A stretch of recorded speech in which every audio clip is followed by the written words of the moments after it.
It's ESPN NFL mock draft reaction time. Mitchell Reds from Chat Sports ready to dive in because I haven't done a mock draft reaction in so long. With all the craziness that's happened in free agency, it has been a minute from me. So Mike Tannenbaum, former general manager in the NFL, he released his first round projections of this mock. So all I'm going to do is go through all 32 of those picks and give you guys my 2 cents. But 2 cents?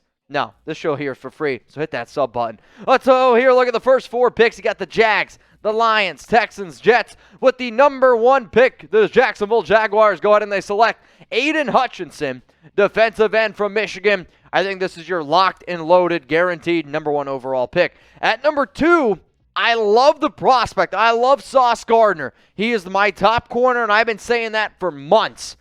This is a little bit early at number 2. However, if Sauce can live up to the hype, and if Jeffrey Okudah can live up to his hype because they took him at number 3, that could be one of the best young cornerback duos in the league. At 3, it's Kyle Hamilton. I've seen the rumors. He's slow. He ran a 4.71 at Notre Dame. I don't give a shit. This is one of my favorite prospects. He's a baller, and when you're the Houston Texans, you go out and you try to get as good as players as humanly possible. Kyle Hamilton is going to be an all-pro in the NFL. Garrett Wilson off the board at number 4. I know the Jets love athletes, especially at the wide receiver position, and you're trying to build around Zach Wilson.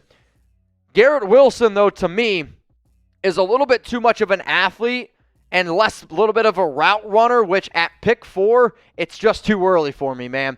Coming up here at number 5, and a lot of times when I look at these mock drafts, I think the New York Giants win almost every single draft. And here's, again, an absolute slam dunk of a pick. It's Evan Neal, the offensive tackle from Alabama. If you're looking for the most ready right now offensive lineman, or I guess I should say most ready offensive tackle, it's Evan Neal, which is going to be great for the Giants. At pick number 6, quarterback early, it's Kenny Pickett from Pittsburgh. Obviously, Carolina, I don't think they end up bringing back Cam Newton. Sam Darnold's not the answer. But Carolina going another quarterback here, man, it's just, I don't know how I feel about it, y'all. I wish they would have went with an offensive lineman. Coming in here at number 7 for the Giants, it's Kayvon Thibodeaux. So you're telling me the New York Giants, they go Evan Neal. You get Thibodeaux, who you can make the argument is the best overall athlete in this year's draft. Heck, I've seen some people say that he should be the number 1 overall pick. The Giants, man, if they're able to come away with this, that's a steal. Pick number 8 here off the board, the Atlanta Falcons are going to go with wide receiver from USC, Drake London. Originally, he was listed at 6'5" at USC. I'm not going to lie, I've given myself an extra 2 inches as well. At the combine, he comes in at 6'3". He's still an athletic freak. He had the ankle injury, but if you're looking for somebody who can be that Julio Jones replacement, Drake London and Kyle Pitts, good luck, defensive coordinators. You just got to find someone to throw it to him, right? So how about this, y'all? This mock doesn't have any trades in it. And personally, I like mock drafts with trades. They make it a little bit fun. They get interesting because every year there's trades, right? I mean, it happens every year. So how many trades end up happening in the first round of the 2022 NFL Draft? Let me know down in the comments. At pick number 9 here in this ESPN mock draft reaction, the Seattle Seahawks are going to go with Ickey Ekwonu, better known as Ickey, the offensive tackle from North Carolina State. This guy is fun. He is just nasty, and I love nasty offensive linemen, which is something that Seattle desperately needs. Too bad he's not blocking for Russell, though. Pick number 10 is Jermaine Johnson, the edge rusher from Florida State. Another very good athlete. I think Tannenbaum hits it on the head here with the Jets going after good athletes. Pick number 11 here for the Washington Commanders is personally my favorite wide receiver in this year's class. It's Chris Olave. Not that I think Olave is ever going to be that true number 1, but he's going to be a hell of a 1B. And if you put Chris Olave next to my comp for him, which is Terry McLaurin, I like that offensive structure a lot, and plus, you get back Curtis Samuel. Pick number 12 here, it's Travon Walker, the defensive end out of Georgia. I've heard a lot of good scouting reports on him. I've also seen some mixed messages. If Danielle Hunter is healthy, him and Walker, they're going to wreak havoc. However, I don't have a lot of confidence in Hunter, which is why I think Minnesota ended up going this route. Plus, I also thought corner was a bigger need for them. But they also did just go out and sign Patrick Peterson. If y'all are looking for new NFL jerseys, hey man, Russell Wilson, that trade really helped out get a whole bunch of new mock drafts out there. And if you want a brand new NFL jersey, maybe it's Russell Wilson's Denver. What about Tyreek Hill's Miami Dolphins jersey? Devontae Adams Raiders jersey? Go to chatsports.com/NFL jersey. If you're a Browns fan, you've probably never bought a quarterback jersey around the Browns before, right? You can also get a Deshaun Watson. Hopefully he's y'all's QB for a very, very long time. So it's chatsports.com/NFL jersey. That link is going to be available for you on the live chat and in the comment section of today's video. Pick number 13 here, the Houston Texans via that Deshaun Watson trade. They're going to go ahead and get Charles Cross, the offensive tackle from Mississippi State. I look at Charles Cross and I see Laramie Tunsil. I don't know if that's good or bad. I don't think there's going to be a gas mask involved. But Charles Cross at 13 is a good pick, and I think this one ends up happening if you see the Texans potentially move on from Tunsil. At pick 14, it's Tyler Linderbaum. Earlier in the show, I stumbled over my words saying that I think Evan Neal is the most ready-to-play offensive lineman in the draft. I actually think Tyler Linderbaum is the most ready offensive lineman in the draft. The issue is this: he plays center, and that usually means that you're going to fall down a little bit. If Linderbaum, who's the best run blocker I've seen at center in a very long time, can go to a run-first offense like Baltimore, that's a slam dunk pick. The Philadelphia Eagles, they got 3 first-round picks, 15, 16, and 19. At pick number 15, they go Devin Lloyd, my number 1 rated linebacker. His ability to go sideline to sideline, come up, stop the run, he can do it all for Philly. At 16, it's Kenyon Green. I like Green's versatility, but this is a reach here. This is a pick that I do not like personally. I think he's a good prospect. He did not have a good combine, though. No player from Texas A&M had a good combine. Green is a good offensive lineman that can play guard. Some people think he can play tackle. He's going to end up being a guard in the National Football League. I just think it's a little bit of a reach. Good player, but I'm not going to take him in round 1. At least not a pick 16 with some of the other players on the board. Now, if you guys love the NFL draft, I want you to subscribe because here at Chat Sports, we're going to be the most watched NFL draft coverage, and I take a lot of pride in saying that. I don't know if how much I'm going to be live over here on NFL Daily, but I know my guy Tom Downey, I mean, he's about as excited as you could possibly get for the NFL draft. I don't know how many times he puts a hole through his desk during the draft, but that's how excited he gets. So if you want the best coverage here around the draft, hit that subscribe button, turn on those notifications, and I want to give a major shout out to the people who I know have their notifications on. If you want to see your name and your avatar on a future show, then you got to be one of the very first people to comment. So shout out to Jonathan Newman, Michael, Elijah Brady. Tell Tom I said what's up. Floyd Donnelly, and then Tyler Smith. Appreciate y'all for being a part of that Noti gang. All right, let's keep this mock draft going. Second half of it. Chargers, Saints, Eagles, Steelers. Y'all are on the clock. And the Chargers are going to go with Nakobe Dean, the linebacker out of Georgia. Sure, definitely a little bit undersized, but his athletic ability, the Chargers are going to need a lot in that division. The Saints here, they get a really good player, the top right tackle. It's Trevor Penning. He's mean. He's just a nasty, nasty dude, and I think he's going to be a really good player in the National Football League. Trent McDuffie at number 19 of the Philadelphia Eagles. I was hoping for a little bit more out of him from the combine. I loved what I saw on tape. Really good coverage corner.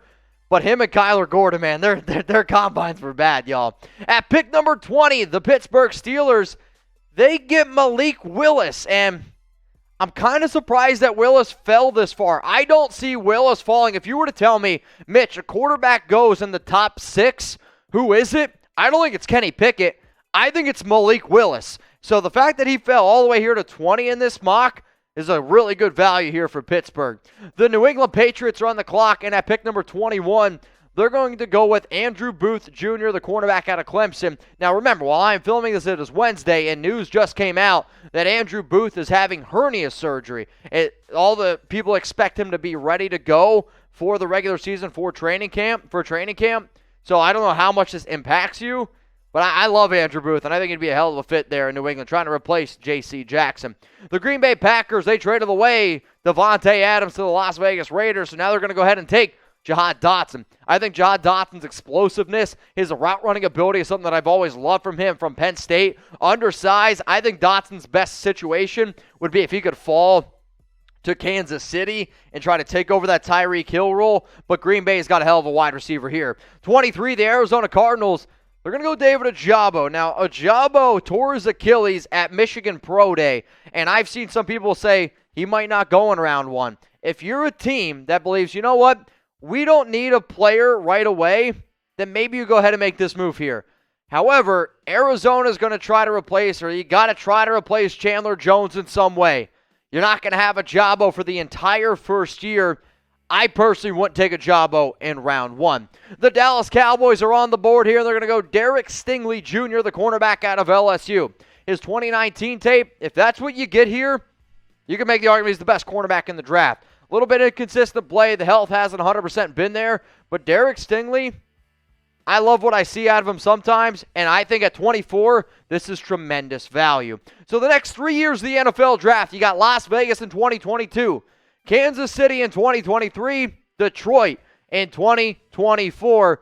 If you could choose, which city would you want to go to? If you're like, all right, man, I can only go to one draft city, what would it be? Would you go to Las Vegas? Type LV. Would you go to Kansas City? Type KC. Would you go to Detroit? I want you to go ahead and type DET. Personally, I think if your answer is not Las Vegas, you're crazy. And if you want more content here around the NFL, you can also go check us out on Locals, locals.com. But if you want more Raiders content from me over on Locals, you can do that where? At RaidersReport.locals.com. So if you're interested in getting more Raiders-specific content, and I see all those LVs, go to RaidersReport.locals.com. I am going to be live on Thursday, so depending on when you're watching this video, I go live on Locals as well. Let's go to pick number 25 here, this ESPN mock draft.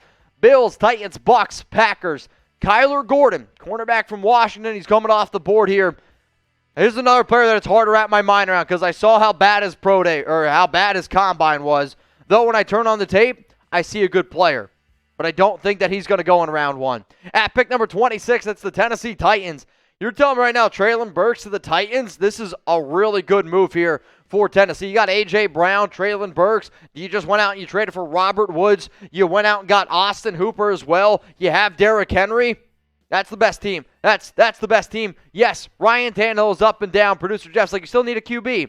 Ryan Tannehill showed me when he's got a lot of talent around him, he can get it done. The Tampa Bay Buccaneers, this is one of my favorite picks, and if Jordan Davis slides all the way down to 27 to Tampa, it's fixed, man, because Jordan Davis, to me, has had the most incredible combine that I have ever seen. And if you want to talk about overall how great of an athlete he is, the only person from a height, weight standpoint that has had a better combine than Jordan Davis, his name?